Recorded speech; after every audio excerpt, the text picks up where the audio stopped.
10 নং অঙ্কটা বলা হয়েছে যে m plus 1/m equal a হলে m কিউব প্লাস 1/n কিউবের মান নির্ণয় করো।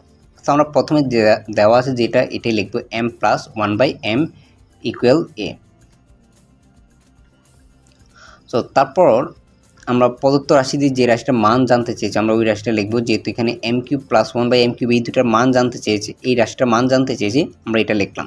তো m cube plus m cube 1/m কিউবের সূত্র অর্থাৎ a plus b whole cube, যে কথা m প্লাস 1/m কিউবও একই কথা। আমরা এখানে mটাকে a ধরেছি আর 1/m কে আমরা b ধরেছি।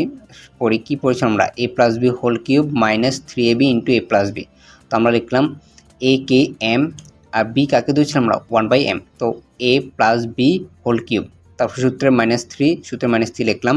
তারপর সূত্রে ab, a কাকে ধরেছিলাম আমরা m কে, আর b কাকে ধরেছিলাম আমরা 1/m কে, তাহলে 3ab into a plus b, a কাকে ধরেছিলাম আমরা m কে, তারপরে প্লাস 1/m b। তো আশা করি এতটুকু তোমরা বুঝতে পেরেছ। এখন আমরা মানগুলো বসাবো, যেহেতু m প্লাস 1/m এর মান জানি। আর এখানে যদি তাকাও, একটা হচ্ছে এই mটা কিন্তু উপরে আছে,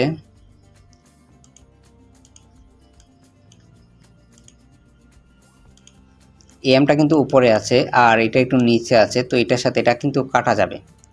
আর বাকি কি থাকলো, এটার পরিবর্তে আমরা লিখতে পারি a, অর্থাৎ m প্লাস 1/m, এটার পরিবর্তে আমরা লিখতে পারি a, উপরে যেহেতু কিউব আছে কিউব লিখলাম, তারপরে -3, আর এখানে এটার পরিবর্তে আমরা a লিখতে পারি, m প্লাস 1/, এটার মান কত a, তো আমরা লিখলাম a কিউব মাইনাস 3a।